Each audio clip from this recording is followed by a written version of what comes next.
Now, the combination of Russian meddling in social media and the effect on the 2016 election. Nick Schifrin reports on how they became a combustible mix. Judy, thank you. Last year, the U.S. intelligence community concluded that in 2016, Russia launched a campaign of disinformation to discredit Hillary Clinton and help elect Donald Trump. One of the sharpest analysts of Russia's so-called active measures is former U.S. government intelligence analyst Clint Watts, who almost 1 year ago testified before the Senate Intelligence Committee. Part of the reason active measures have worked in this U.S. election is because the commander-in-chief has used Russian active measures at time against his opponents. But until we get a firm basis on fact and fiction in our own country, get some agreement about the facts, whether it be do I support the intelligence community or a story I read on my Twitter feed, we're going to have a big problem. That problem continues today, and Watts has advised the Senate Intelligence Committee on its investigation into Russian meddling. He's also written a new book, Messing with the Enemy: Surviving in a Social Media World of Hackers, Terrorists, Russians, and Fake News. And Clint Watts joins me here in the studio. Thanks for having me. Thanks very much. I want to get today in a second, but let's go back to 2014. You're investigating terrorists. In fact, you're actually talking to some terrorists, and that's when you first encounter Russian trolls. Tell us about that. Yeah, Russian trolls were different from normal trolls. I think everybody gets trolls if you're on social media, but they tend to not stick around forever. They are motivated usually whenever you're talking, but this was continuous. And when you looked at the accounts, they were sharing basically the same message. They would share the same content or links. And they also looked to be almost uniformly spread around the world, and they would talk all hours of the night. And so it was the first time I saw this sort of sustained and persistent campaign that it looked much larger, but when you really got to the core of it was just a few small actors. And that's what I knew I was onto something very different from the terrorism sort of field that I've been looking at before. And fast forward to 2016, Russia launched what you call the most sophisticated hacking campaign in world history, but they weren't hacking only our computers. They were hacking, you write, our minds. What do you mean?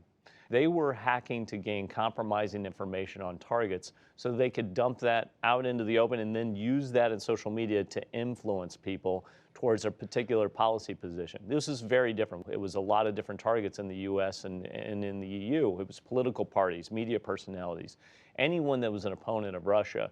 And it was such a wide scale that it gave them really the ammunition, the nuclear fuel to power those narratives going into 2016. You think that it was successful. And in fact, you specifically write that Russia helped give Trump Michigan and Wisconsin, and therefore the presidency. What's your proof of that? Just from my analysis of watching it and looking at the votes. Essentially, those were the two closest contests in the United States. Those two states were states that Russia may very well have won because of several different factors. One, Bernie Sanders performed better than Hillary Clinton during the primaries in those two states, which was a surprise.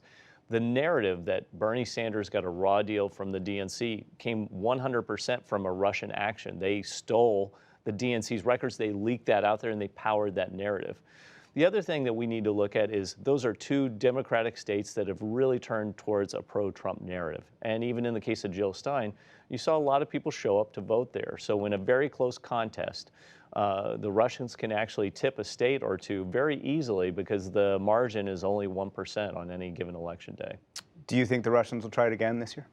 No, I don't think they have anything they really want, beyond sustaining audience and sustaining influence. The one thing we should know is Russia never got in the game to win one election or, put one candidate forward. The idea was to undermine democracy, to make Americans lose confidence in democratic institutions and elected officials by turning every crack in our country into a chasm and pitting different race, ethnic groups, religious groups, social economic groups, Second Amendment abortion rights, whatever it might be, where we fight against each other instead of being a unified front against them. And that's one of the most important conclusions. You write that not only is there a threat to democracy outside, but it actually comes from inside. The threat is from America itself. So how should America protect itself not only from Russia or any outside influence, but also, I think, what you call narrow-mindedness? Yeah, the biggest challenge we face moving forward isn't the Russians. It's really other Americans who see this technique and see the political gain that can come from it and adopt it on their own, meaning they come up with their own news outlets,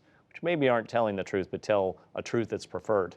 We start looking for alternative facts. We have to have a baseline of fact and fiction in this country, or you can't have political debate. We can't go to Congress and have good policies because we don't even agree on what's actually happening in the real world.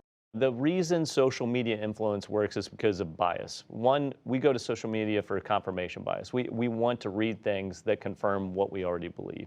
The second part is implicit bias. We like getting information from people that look like and talk like us. The Russians understood this very well. Tell people what they want to hear and look like them, and they were more likely to take it whether it's true or not. So a way to get around that is to help the consumer, rather than trying to have the government regulate everything, or even have social media companies trying to determine what is good news or bad news, is to create an independent rating agency that rates on two sort of axes.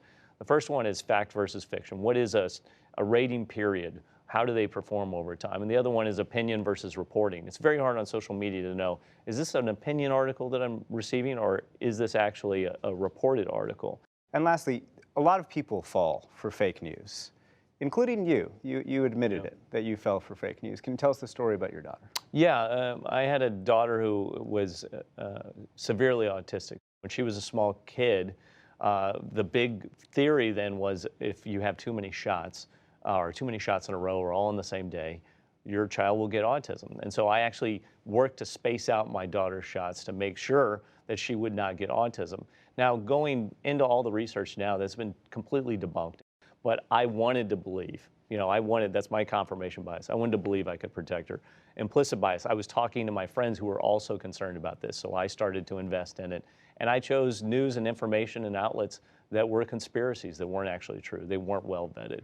And so I think it's important for everyone to just admit that anyone can fall for false information, not to take it personal and try and double down and prove that you're right, but be open to the fact that, yeah, anyone can be duped, and try and do better next time. Clint Watts, thank you very much. Thank you.